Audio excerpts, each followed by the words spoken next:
Well, welcome everyone to our first session of the fall for Hilvet's virtual happy hour series. I hope everyone has a drink. I have a big glass of water, so not the Hilvet's happy hour that we're used to. But welcome and thank you all for tuning in to this session. We're really excited. Everyone's got their water, so that's great.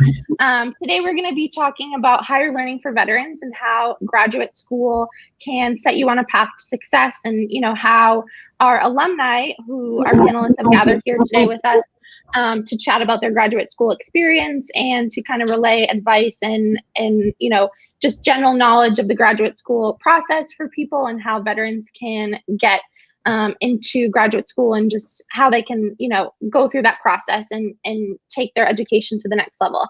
So I'm excited to be joined by 4 incredible panelists and alumni and friends of Hilvet's. So I'm going to introduce everyone briefly, and then I'm going to give a chance to each of them to introduce themselves and tell you about their graduate school experience, and then how they kind of came involved with Hilvet's, and then we'll go from there. So our first panelist is Barrett Bogue. He is the president and founder of Evocati LLC. Hey, Barrett. We then have Alicia Guffey, who is a Hilvet's lead alumni and a technical project manager at Palantir Technologies. Hey, Alicia. Hi. And then we have Karonica Richardson, who is a Esquire lawyer and a former Hilvet's fellow. So it's great to see one of our first fellows, right? Karonica, you were part of our first class. And then we have Joe Betley, who is a Hilvet's board member, also a former Hilvet's fellow and a current lawyer at, I'm totally going to butcher this and I should have practiced it before, Fincantieri Marine Group. Right, yeah. Close, I think. So I'm going to let everyone introduce themselves to our audience and tell you all a little bit about themselves, and then we can jump right into our discussion. So Barrett, if you want to start us off, that'd be great, and then we'll just go down the line. Sure. Thanks, Jenna. And also thanks to the team at Hilvet's for extending this invite to myself as well as the rest of the panelists. I'm really looking forward to the discussion. So my name's Barrett Bogue. I'm the president and founder of Evocati, when we are a professional service firm that partners with leading businesses around the country to grow their investment in the military-connected community. Our mission is to empower any business leader with a cost-efficient means to research, market, and grow their service and their impact in the military-connected community. Before that, I spent approximately 12 years in executive leadership roles in the federal and nonprofit sector. I spent a little under a decade at the Department of Veterans Affairs, working with their GI Bill team, and became really close friends and colleagues with Betty, who's the executive director at Hilvet's. And so we've maintained a professional relationship, and we've worked together through the years and as our careers have progressed. And so when we talked about sharing insight into graduate school, we both recalled our experience going to the University of Tennessee, Knoxville. So I went to the University of Tennessee, Knoxville for both my undergrad and graduate. I earned a graduate degree in higher education administration and policy studies. And during that time, I spent 6 years in the Marine Corps Reserve. And as I like to kind of say in a semi-joke, I took a gap year in between my bachelor's and master's degree to go to Iraq. So I'm also an Iraq war veteran. So Jen, I really appreciate the time that we can spend here to talk about the value of graduate school. Thank you. Awesome. Thank you, Barrett. Karonica, you want to go ahead and introduce yourselves next?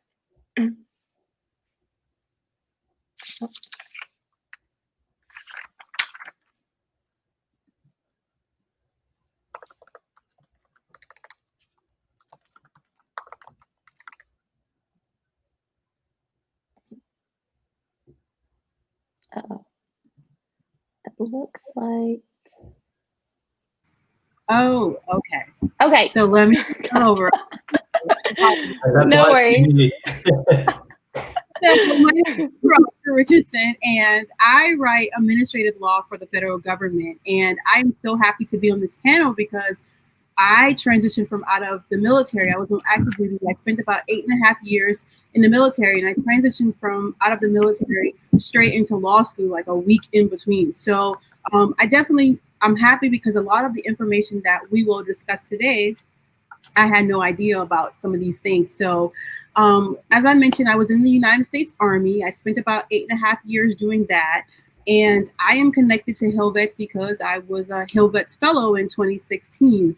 And I graduated from Charlotte School of Law, and I took the administrative / like government route. So I'm happy to be here today. Awesome. Thanks, Veronica. Alicia, do you want to go next? Sure. Betty and just really all the HillVets, family and PASS alum and everyone joining us today. Like, happy to be here. I was running from work to get here. Not that I'm dressed up because I work in software now at Palantir Technologies. I do have a grad school t-shirt on under my sweater, so it was perfect timing. But I'm a technical project manager at Palantir Technologies, working on one of their government software system. I'm actually, technically, I work for a partner firm, eSimplicity, where I'm a director of product, but my primary role is with our partner Palantir, working on a government software system in the data analytics space. It's very exciting. It's super fast paced. So it has some aspects from the military. I've been in the Army. I'm still in the reserves. So I've been in about 17 years. And I bounced on and off active duty, mostly with the Active Guard and Reserve program. But I did some time as a recruiter in New York City. My 2 deployments were in civil affairs, both in Afghanistan and Africa. And I've done some time in Germany. So, it's nice to still be in the reserves, but it's also nice to be in the commercial sector. But, I still touch on government a little bit in the software space. So, and then I forgot, I'm a signal officer now. So I'm a commander of a reserve unit. So that's been really fun during COVID with a whole bunch of privates, over 150 soldiers, and most of them junior folks. So I'm learning all about everything remote and digital you could ever learn between the 2 jobs. But I went to grad school at the Fletcher School in Boston, which is part of Tufts. And it was really a great experience because I actually did a master's of international business, but I did it at a policy school. So it really had a lot of familiarity. It was a great transition coming off. I was in the reserves, but I was coming off a deployment. And so I still have a lot of contacts in the policy space. And that's really how I met HillVets, was just my interest in policy. And I'd also, when I first came out of grad school, I did a fellowship at the State Department. And I was very interested about all the excitement that was going on in the Hill, and just kind of the notion that in the legislative branch, you'd be very busy. And so that's how I met Justin and some other folks affiliated with HillVets. And then I was able to do a fellowship in Senator Baldwin's office. So it's really been a great experience, and I'm excited to kind of learn from everybody else on the panel today. Awesome. Thank you, Alicia. I'm actually from Boston, so I love hearing about, our schools here. So great representation. It's a good city, but cold. Yes, definitely. And last but not least, Joe, go ahead and introduce yourselves to our audience. Sure. Yeah. Good evening. My name is Joe Bentley. Appreciate everybody taking the time to join this evening, or if you watch this later. And thank you to the other panelists for also joining. So I was in the Marines, enlisted actually for about 9 years. Then after that, I went into the Army National Guard. I went straight from the Marines to the Army National Guard in reserve capacity. And then during that time when I was in the reserves, I did my undergrad out in Utah. And then after that, I came aware of the HillVets program. I applied and got accepted into the first group of HillVets fellows back in 2014, I think. And then after that, I decided to go to law school. I went to law school down at the University of Virginia in Charlottesville. And then after that, I went into private practice for a couple of years at a law firm in DC.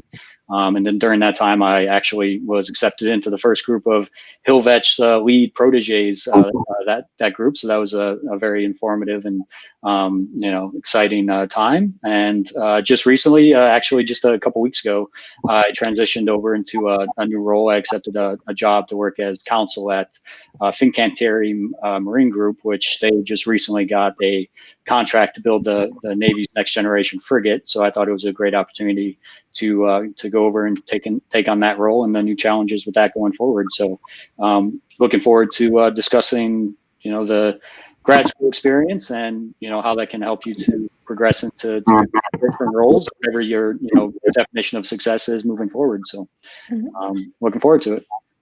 Awesome. Well, thank you all so much for being here and for introducing yourselves and giving some background information as to kind of how you got to where you are today.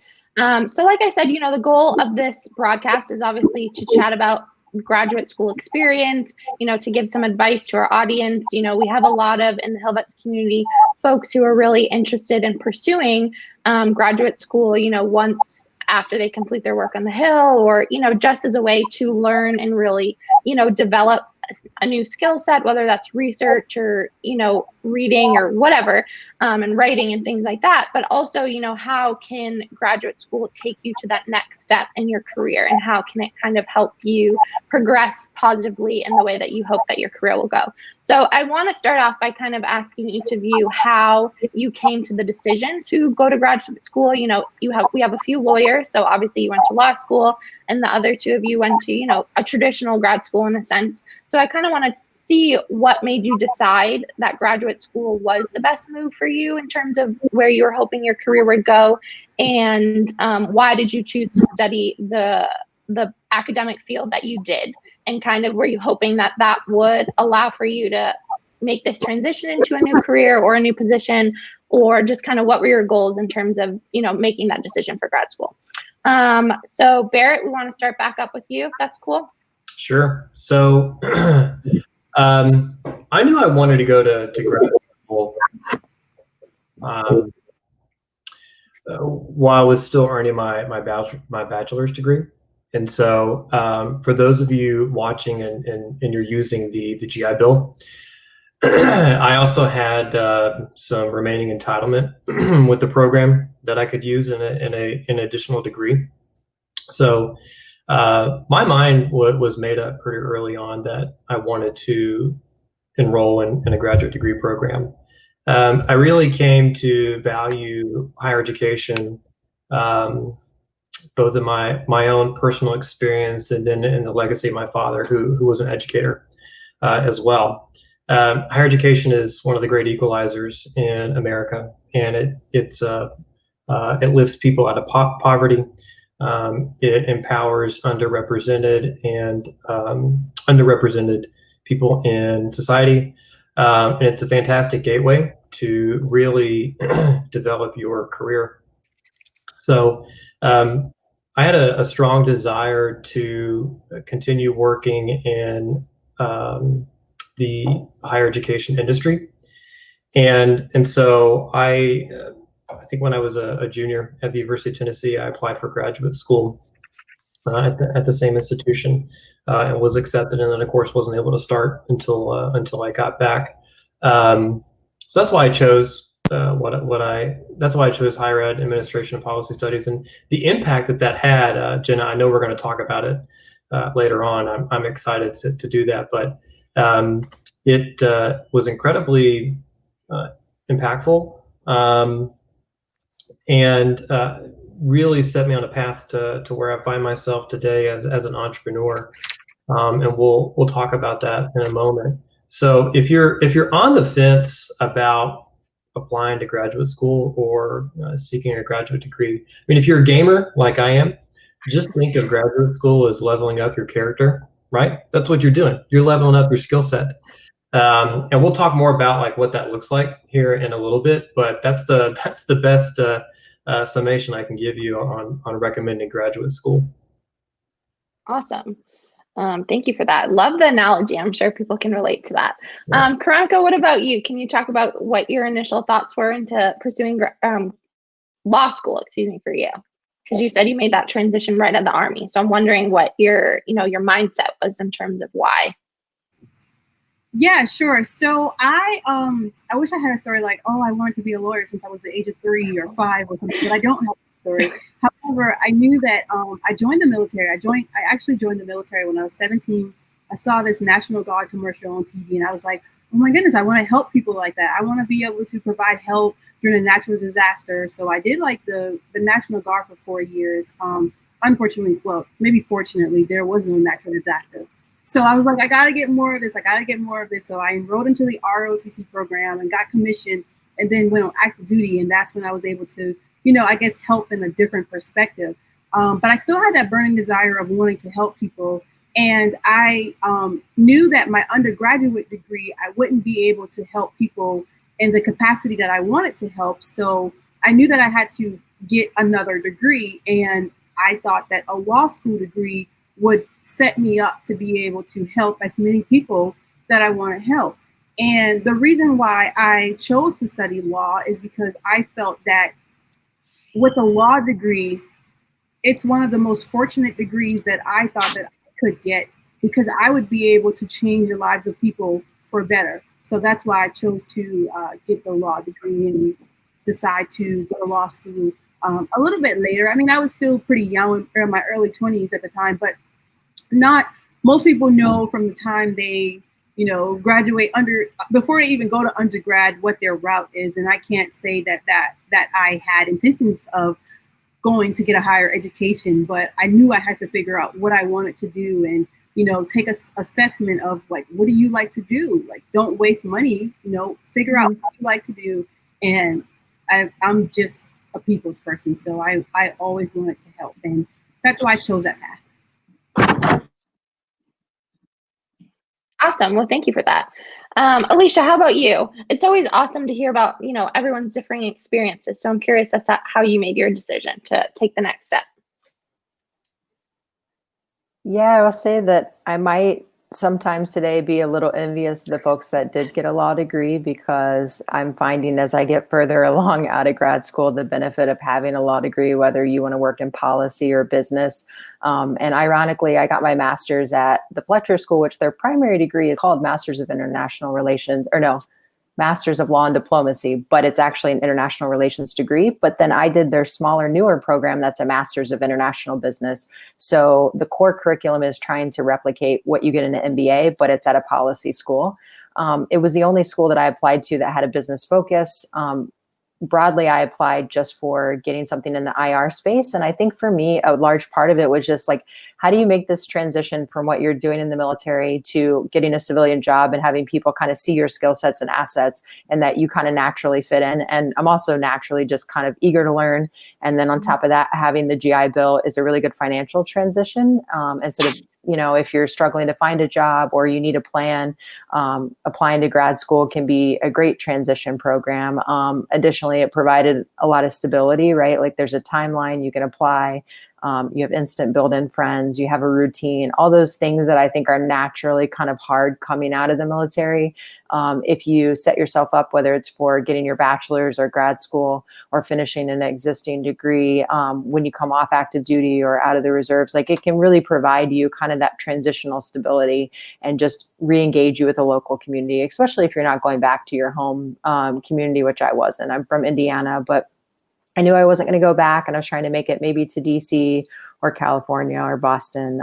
And I had previously lived in New York, but I knew I didn't want to go back. So it was really like starting from scratch. So that was part of it. And then I knew that I was trying to study kind of policy, international relations, and kind of build that foundation. So you can get looked at for those jobs. It's like adding on to what the Hill Vets Fellowship provides is if you're trying to get a position on a staff for, a congressman or woman or senator, having that kind of skill set and that, leveling up your character, as, was a great analogy, is really helpful. And so, but what was ironic is that through just some mentors, and I apologize, that is my dog in the background.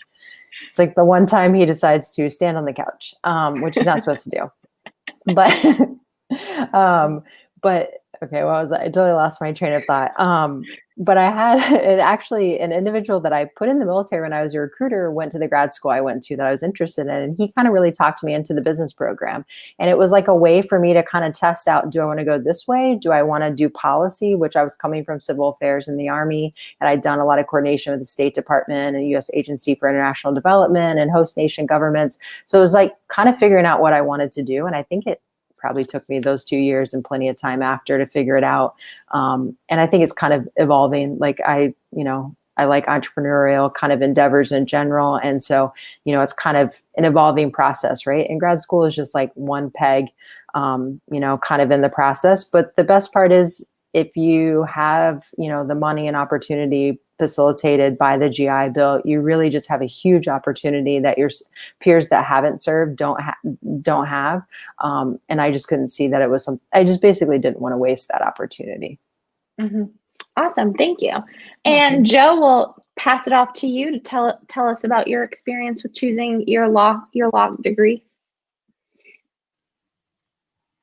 Sure. Yeah. So yeah, my path was a little bit different, especially going into law school. So I went straight into the Marines, enlisted active duty when I was 18. I didn't even go to my high school graduation. My peers, my high school classmates, they were graduating, doing the ceremony. I was down in boot camp right away. So I went straight into the Marines, and so I served on active duty for about 9 years. And then during that time, I realized that I wanted to get an undergraduate degree. But honestly, at the time, I kind of just thought about it as, okay, it's a means to an end. It's a piece of paper.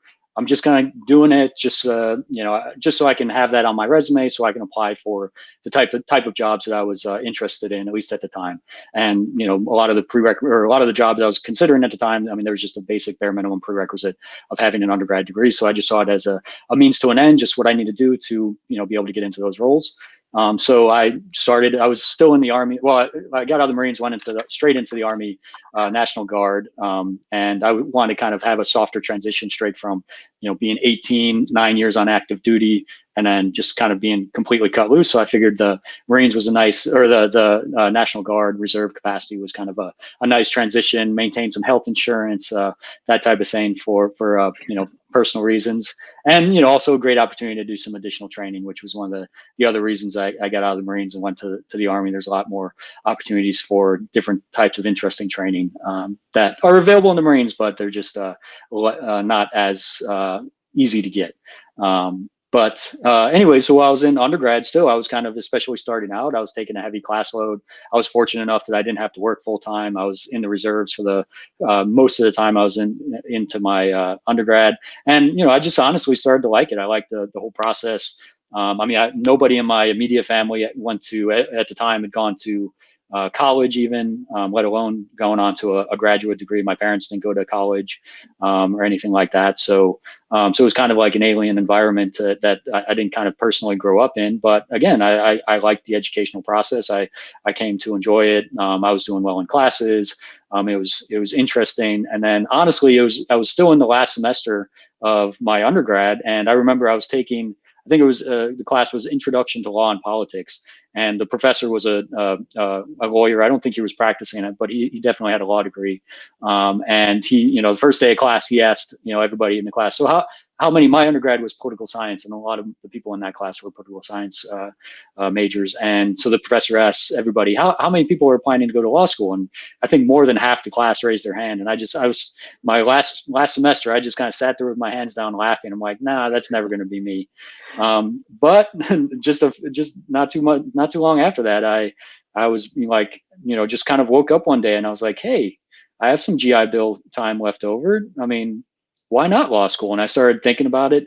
It just made sense for me at the time, especially having some leftover GI Bill entitlement. So that was definitely helpful. I don't think I was, a little bit older, still, fairly young, but a little bit older for starting out in law school. I think I was 30 or 31 when I started law school, and one of my law school classmates wasn't even 21 yet. He couldn't drink. He was literally he turned 21 during my first semester of law school. I remember that. So I was like, wow. But no, it made sense. And ultimately I decided, I knew some lawyers from sometime. I worked at, one of my jobs in the Marines was embassy security guard. So I worked at embassies overseas, and I became friends with a lawyer who was with the DOJ, but he was doing some time at the embassy, one of the embassies I worked at. And his job sounded, what he was doing was interesting. And just when I was thinking about what graduate degree I was thinking about, a law degree seemed very versatile. I could do a lot of different things in a lot of different interesting career fields. And honestly, when I started, I didn't really have a plan. My plan was law school was 3 years long, And so I have 3 years to figure out what I want to do before I graduate and go on to, figuring out what my job would be at that time. Which when I was in for a rude awakening when I got to law school, and it was the first month, even first couple weeks, where career services were already talking to us about applying for internships and different things for the summer, and then what we were going to do. And I'm like, wait, what? So I found out a lot, and things worked out well. I actually enjoyed my time at law school. I thought it was very interesting. It was a great opportunity to really dig into education and really have the opportunity to just sit and think and study and learn about something from great knowledgeable professors and people and classmates, and just think and learn. And it puts you in a position, whatever grad school or graduate degree you get, whether it's a law degree or other degrees, it puts you in a position where people are really going to come to you and say, hey, what do you think about this? When I was in private practice, which was just a couple weeks ago is when I transitioned out, but to my current role as in-house counsel. But when I was in private practice, I just remember one of the scariest emails I would get from a partner was just a forwarded email with thoughts, that the only thing from the partner was thoughts ? And I scroll down, I look at the body of the email, and I'm like, well, I don't know. I have no thoughts. I have to go through and think about it.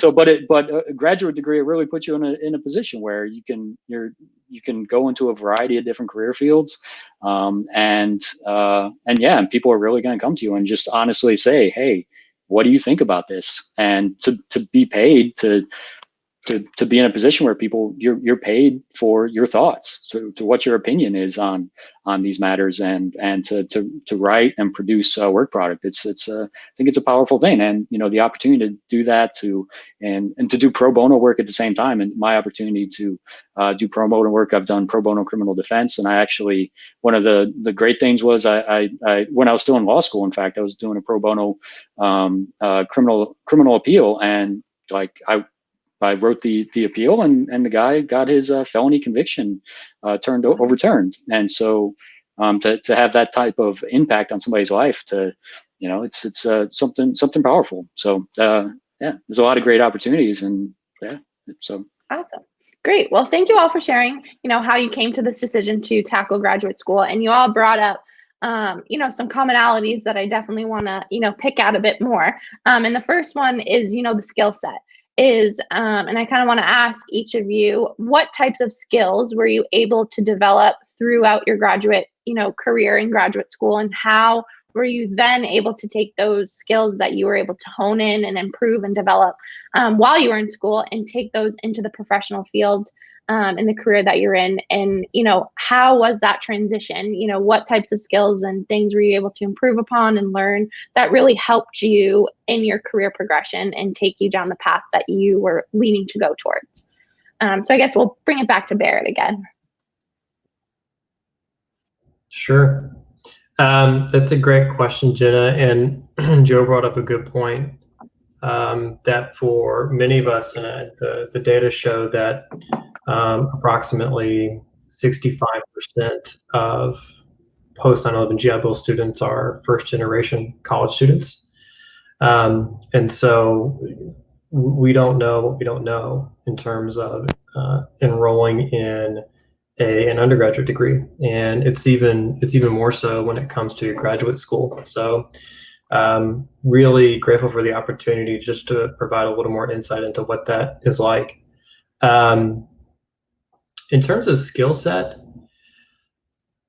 the one skill that has continued to pay off throughout the duration of my career is the ability to do qualitative and quantitative research. That is something that we had a particular focus on as well at the University of Tennessee, Knoxville, and for your thesis. And that skill set has paid dividends throughout my career in every position that I've held. If you're able to take a thesis, take a hypothesis, explore it, research it, and either prove it, disprove it, it's going to continue to pay dividends, and even today, in some of the work that in some of the research work that I've done and published recently. You're really able to explore policy and advocacy opportunities for whatever you're passionate about. But for me in particular, it's for military veterans who either enroll in higher education or who work in higher ed as a career. So, yeah, I would say in terms of the one skill that among the many that you level up when you enroll in graduate school is the ability to conduct original research. Awesome. Thank you. Chronica, what about you in terms of your skill set? Were you able to take with you? Okay, so I think that's definitely a great question, because I think that when you're selecting a program, you need to decide, what is this program going to do for you? How can you learn from this program? How can you benefit? Will you be the same person before you started this program will you be the same person before you started and after the program? And I can definitely say that those were some of the things that I looked at. I think I'm a completely different person from when I first entered the doors of law school. But if I had to pick out 5 skills, I would say that, I have 5 that I think that I learned from law school, which was very beneficial in any role, rather it's a traditional role in the practice of law or a non-traditional role. And that is problem solving skills. You learn a lot of problem solving skills in law school. You learn analytical skills, organizational skills, writing skills, and you learn the knowledge of the law. So those are things that I think that I can carry to any career or any position that I am in, that I learned from attending law school. Those are the most critical skills that I learned. Thank you. Alicia, how about you? Any comments on skills? Yeah, I mean, I like what you said, Barrett, about you don't know what you don't know. And I'm still in the reserves, and my first sergeant tells all my soldiers that all the time. So it's like keeps reappearing in my life. But it's really true. You don't know what you don't know. If you don't have connections, or if you've not worked in a career and you're transitioning to the civilian job market, or, if you are first generation college student where, my parents didn't have the same just knowledge about where I wanted to go with my career. And the thing that I like about grad school, and it may not be what seems like a good skill, but networking, right? Like it opens that door of how do you talk to people? How do you present yourself? How do you analyze information? How do you, identify routes that you want to go in your life and your career? And then how do you connect to those people? And it's one of the skill sets that I think has been greatest for me at grad school. And it could be because I went to an international relations school, which really focuses on, the components of, international relations and policy making across cultures and regions and nations, or nation states. And so building those relationships and having a way to kind of connect to people in the careers that you want to do are just so valuable. Things like informational interviews was something I had no idea about before I went to grad school.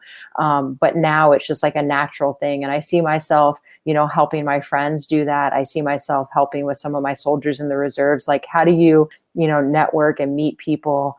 And so that you can learn more about the careers that you might want to go into. And so you can get the hard skills. Because for me, I would say in grad school, I largely got the soft skills, like knowledge about different sectors of business and policy, and global relations. But the hard skills, like for instance, I work in software. So there's, when you're doing agile software development, you're using software like Jira to track some of the, edits that you're making in your current software. And I consider that a hard skill set. It's really easy to pick up and learn if you've got the soft skill sets. So it's kind of a combination of how do you pair those two things, because depending what your grad school degree is, it may not give you all the hard skill sets that you need to pair with the soft skills that you're getting from kind of the intellectual capacity of grad school, which I think is largely why the career office is like hitting all the students at the very beginning, because they know that's the nexus you have to meet.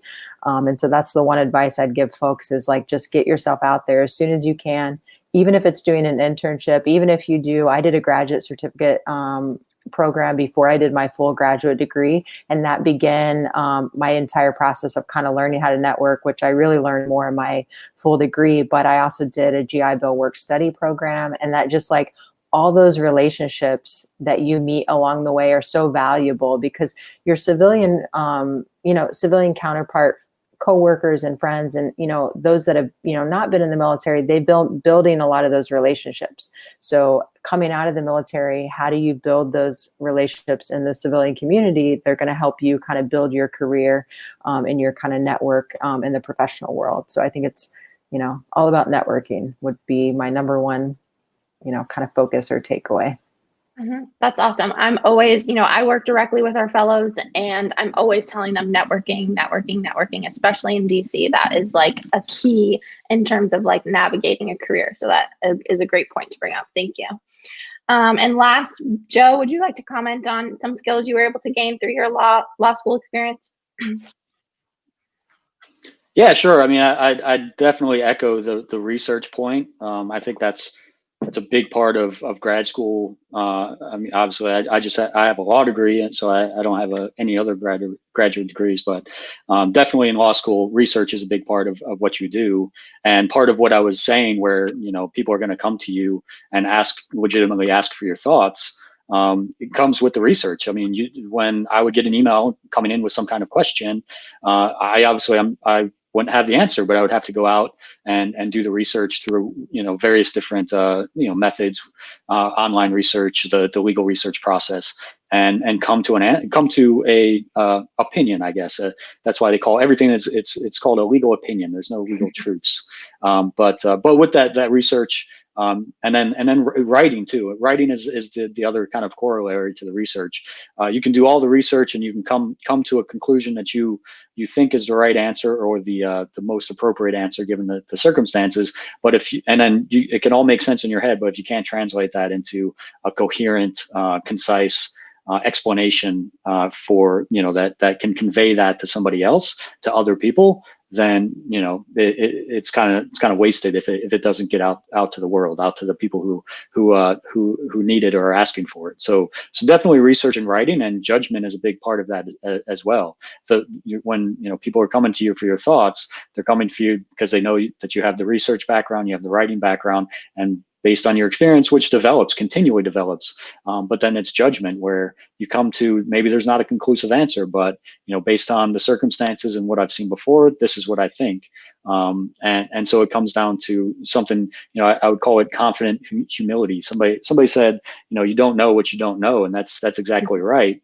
But I think grad school and in my experience with going to law school was it helps you build confidence in your conclusions and your opinions about things, but also gives you the humility, because by having exposure to so many different things that especially in the legal field, the legal field is so broad and there's so many experts in different fields that somebody comes to a lawyer and they don't have all the answers. If somebody's specialty isn't in that particular field, you can kind of have a general kind of legal perspective on it.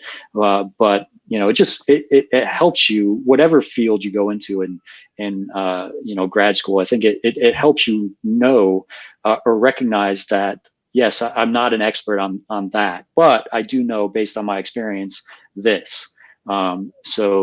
So yeah, and I think also for me too, one more thing I would just say for law school, my experience with law school in particular was, I had one professor specifically say his quote for his quote on the legal field was something to the effect of, a poet spends their career making one word have a million different meanings, whereas lawyers spend their career making a million words mean one exact specific thing. And I've seen that in my practice and just in my life. Words have meaning, and when I hear when I'm looking at a contract or looking at a policy and I'm reading it, I get to words and I'm like, well, wait a minute, what does this specific word mean? Could it mean multiple different things? What does it mean in this context? And I think that all kind of ties back into the research and writing and judgment and just kind of interpretation. So yeah, that's kind of been my experience. Awesome. Well, thank you all so much for sharing. I think you all brought up some really incredible skills that, as anyone is going through their education, can really hone in and develop, and then, utilize them day in and day out in their career, whether they realize it or not. So that's great. So it looks like we have a question from Justin Brown, who's viewing on Facebook. So, hey, Justin, thank you for the question. He asks, thoughts on going straight from undergrad to graduate school, or do you think you should get experience first and come back? I think that's a great question, something that, you know, from even myself, I've considered. So I'm curious if anyone has any thoughts on that. I'll open it up. Barrett, if you'd like to start, if you have any thoughts.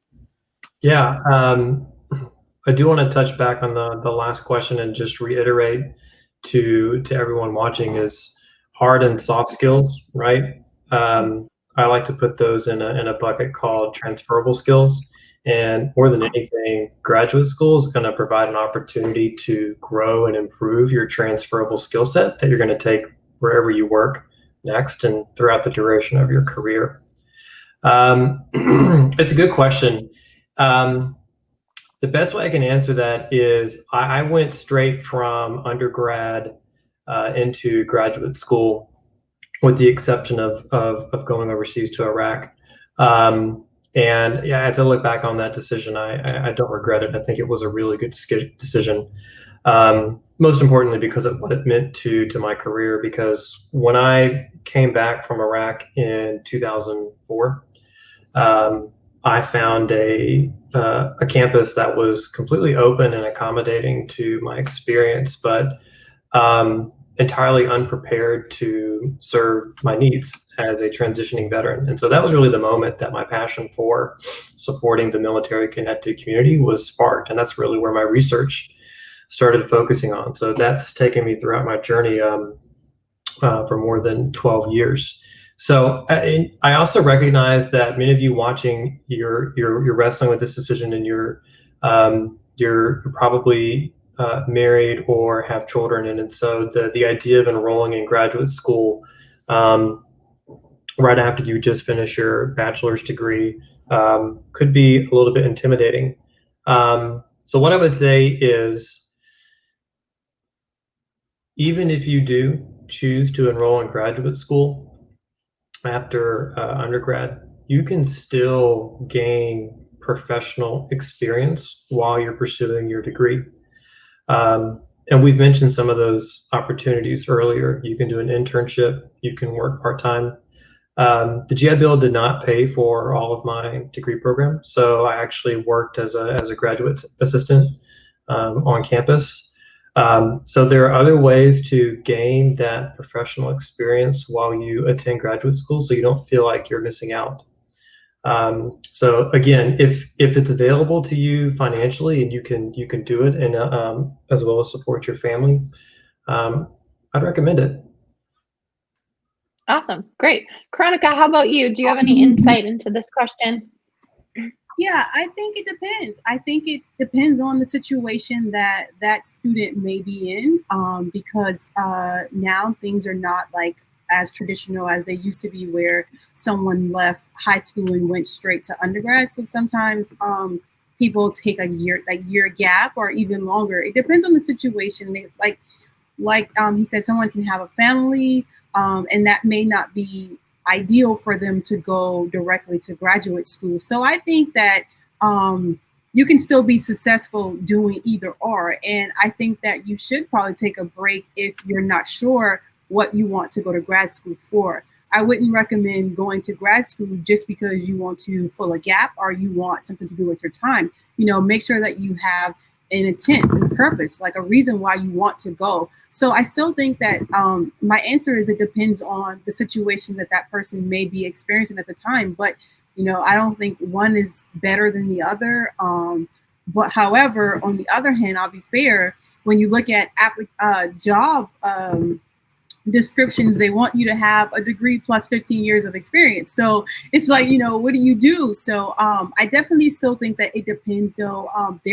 In my opinion, there is no right or wrong. It depends on the situation about what's best for you, how you can be successful. And I think that that's the track that student should probably go. Mm-hmm. Great. You bring up some valid points. Alicia, how about you? Any comments on this question? Yeah, I mean, I went back to grad school at 34 and graduated at 36. So I definitely felt over the hill. Now, there were a lot of military fellows where I went. So that kind of like helped even out the age gap a little bit. I wasn't the oldest person in the room. And there's definitely a huge advantage of all that life experience that you have that you're bringing to grad school that someone that's going straight from undergrad to grad doesn't have. However, at the same time, it's almost like, or at least how I feel, you know, especially coming out of the military, you've already got work experience, right? So I think it's completely fine to go straight from undergrad to grad school because, you know, the longer that you know, kind of wait to get that graduate degree is like, it doesn't hold you back because you may be in the workforce and really have a natural transition or go to grad school while you're working. But the sooner you can knock it out better, or knock it out, like it's easier to get into the workforce and then just kind of, you got the degree behind you and you're kind of moving up. Where if you go back later or you take a huge gap, there sometimes can be a little bit more pain in the transition. I think it's a little easier to, you know, do the transition from school into the job market when you're younger, right? And you have less, you know, maybe you have less children or you're not married and less things financially to be responsible. But ultimately, I think either works. I wish I would have done it a little sooner. Your brain doesn't work as well as you get older. I mean, can't stay up as late doing all-nighters. So there's some advantage to youth when you're going to grad school. Great. And Joe, any comments on this question? Well, I mean, at the risk of repeating what everybody said, I mean, I think it depends. But you know, I'll just kind of, you know, expound on that just a little bit. I think the big conversation that people have is, you know, straight from undergrad to grad school. Is that the right decision? Well, a lot of it comes down to job experience, and again, it's everybody's experience is going to be different, and everybody's situation is going to be different. But really, what you're talking about is the big point of having some job experience between undergrad and grad school is if you didn't have any job experience prior to undergrad. So if you are straight from high school to undergrad to grad school, you know, that's great. I mean, people do it, but I think it's important, and it definitely helps both in the application to your grad school program, and then ultimately for jobs after that. Is that it's the work experience. So whether that work experience comes after undergrad or before undergrad, I think that's the job experience is what counts. And so for veterans, the calculus I think I think the calculus is a bit different, just because veterans, whether they're, you know, officers and have that experience after undergrad, or they're enlisted and they have the enlisted experience before going to undergrad and then going straight into a grad school program. Yeah, so that's just my thoughts on that. Awesome. You all brought up some great points. And it looks like we have another question that's kind of related to this previous question from a viewer, Nino. He asks, for veterans seeking competitive graduate programs, example, Harvard, Stanford, in their late 30s, are there issues with ageism in admissions, particularly when median age is the mid-20s? It's a great question. I hadn't thought about that. Anyone have any comments or thoughts on this, or experience maybe ageism, or just thoughts on it in general? Barrett, how about you? Yeah, that's a good question. I mean, at the expense of revealing my age, I'm sure the gray hair will probably tell you. I have colleagues who are military veterans in my age who are enrolled in programs in those schools, but I cannot speak to whether they experience that in their admission process, or whether that's widespread or not. What I can tell you is that within those schools, there's an organization called the Ivy League Veterans Council that represents military student veterans enrolled in those institutions, and it would be a wonderful resource to reach out to and pose that question and ask, as well as to network. Hint. And then also I would connect with the team here at Hillvets as well. Great. Anyone else comments on ageism in the admissions process, or their experiences with that throughout their graduate experience? Yeah, I don't.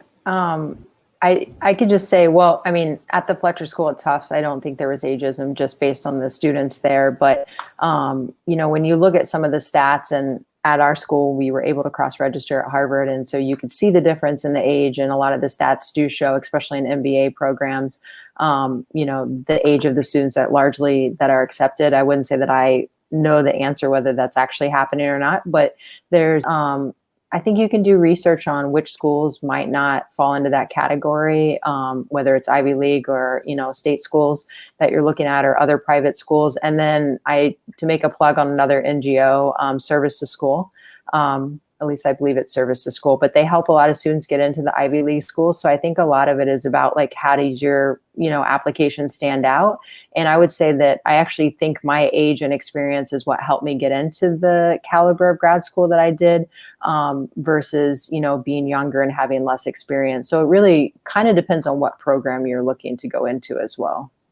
Yeah, I want to second Service to School as well. It's a fantastic organization in helping you navigate and successfully complete the admission process at those institutions. For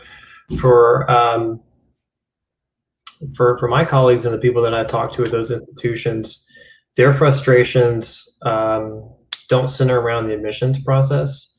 Their frustrations center around the fact that they're a non-traditional student and a military veteran, and trying to educate the institution's employees on what that means. And trying to balance out your academic needs with the needs of your family as well. That's where I've seen a lot of the struggle and conflict at those institutions. Awesome. Great. Karonika or Joe, do you have any insight on this question? Either of you?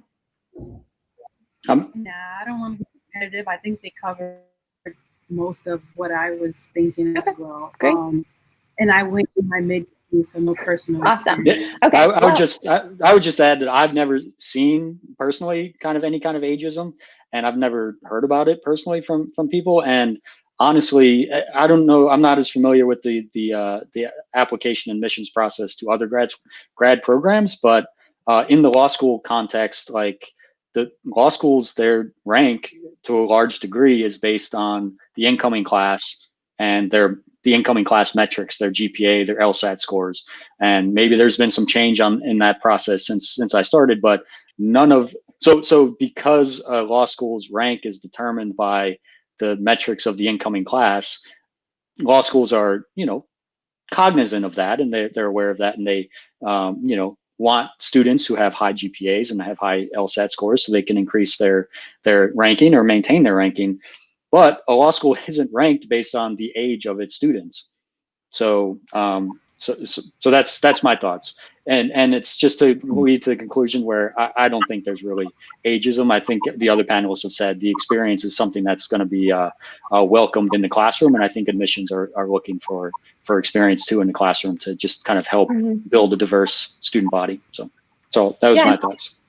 Yeah, and I think I had someone who graduated in our class that was like either 65 or something. I'm not calling that age older, but not traditional is what I would say.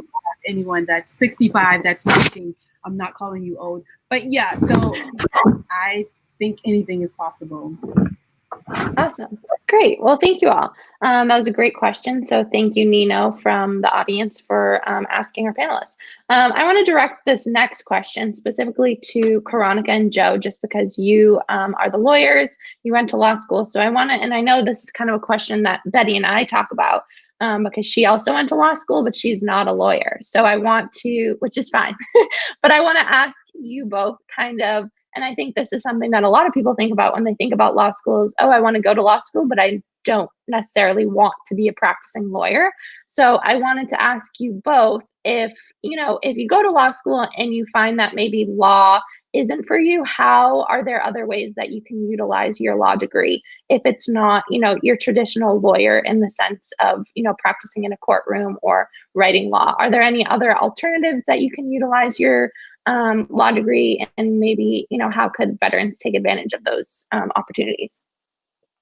Karonika, if you want to start.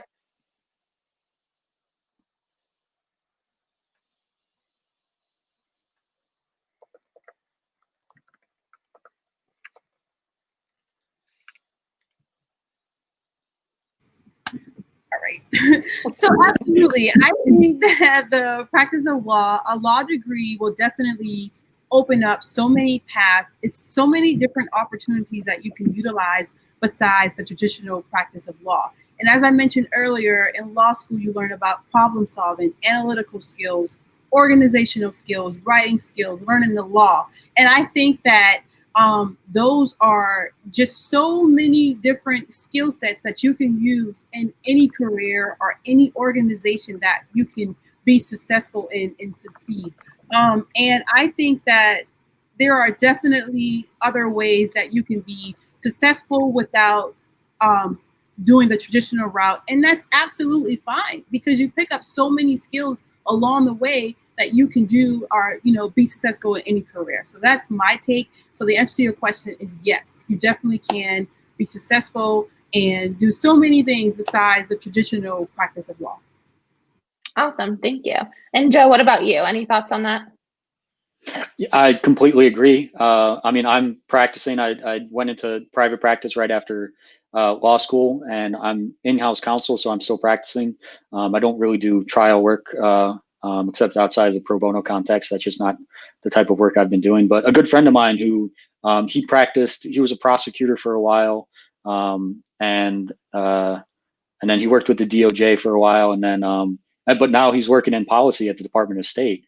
So, if going to law school is something that you're interested in and you're not necessarily interested in going to be a trial attorney or working in private practice or anything of that nature, there's so many different resources online that are available where you can just, do internet searches to find just multitude of different opportunities that are available. So going to law school is definitely a great opportunity. I'm a different person for having gone. It definitely impacts the way you think about problems. You think about solutions. You develop solutions.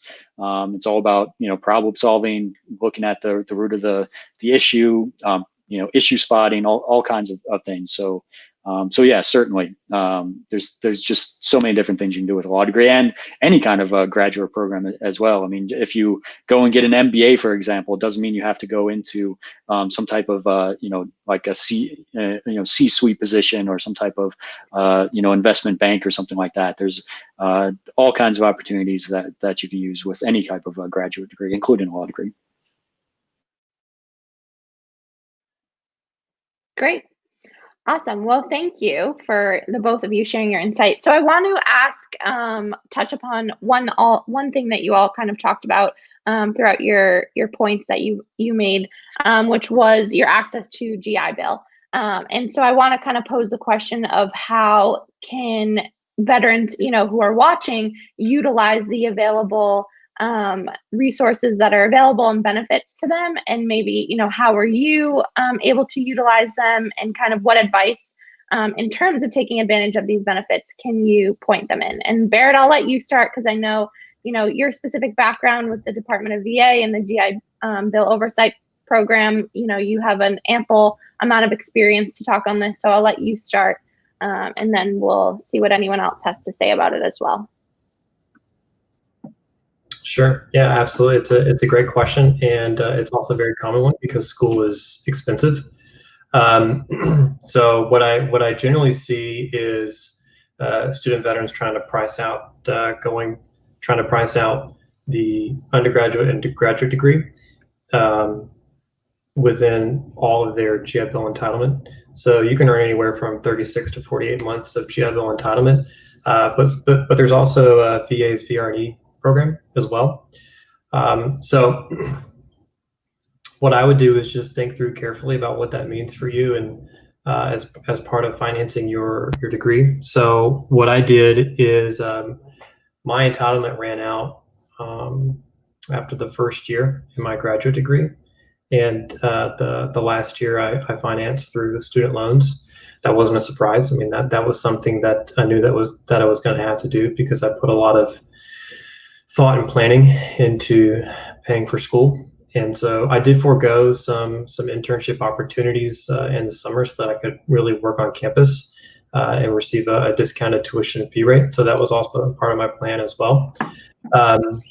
the worst thing that you can do is think that you're going to have a way to pay for school without really exploring it. If you haven't applied for the GI Bill to see if you're eligible, if you haven't spoken with a VRE counselor and you think these things are going to happen or take place before you enroll in school, don't take that for granted. I would advise you to do your research and then do some more. Awesome. Thank you for that, Barrett. Anyone else want to share their experience taking advantage of their GI benefits or other resources to pay for grad school for veterans? Yeah, I would just say pick up the Yellow Ribbon program, and it's different per state, or per school. So I would say look up to see if you can find a school that has a Yellow Ribbon program. And as I said, each school and state is different, but it provides additional money to you. But look up the criteria for that. And that's why it's also important, don't go to graduate school just to go to graduate school. It's expensive. This stuff takes a lot of resources, takes a lot of time, it takes a lot of finances. So make sure you have a plan.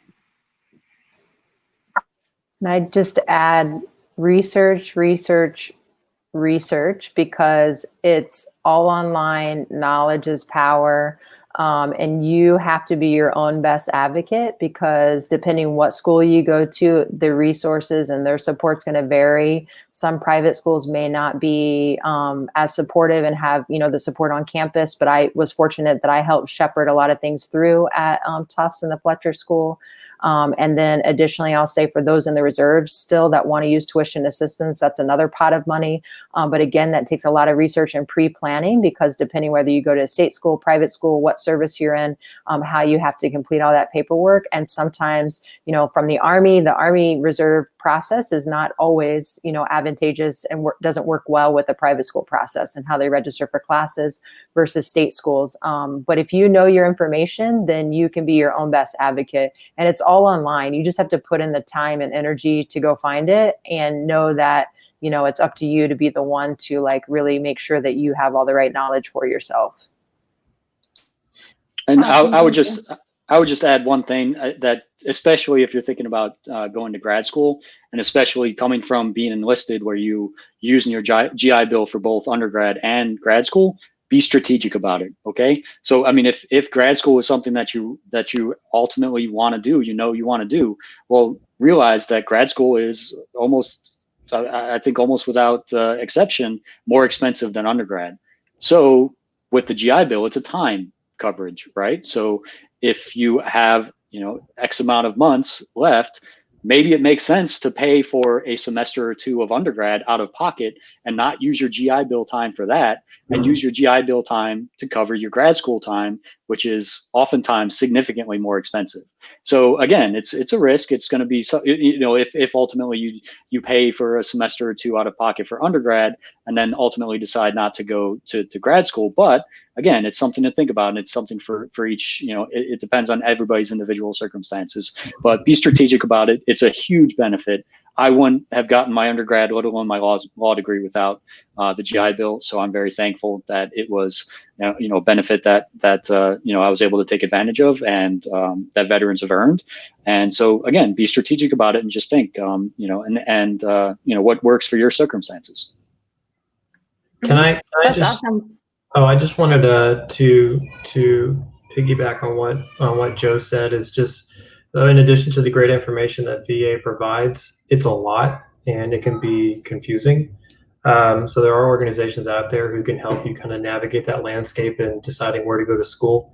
One of our clients is Veterans Education Success, and they have an entire business line set up to help you weigh the decision on where to go to school and make an informed choice, as well as advice on how to finance your education. So there are organizations out there who can help you make that decision.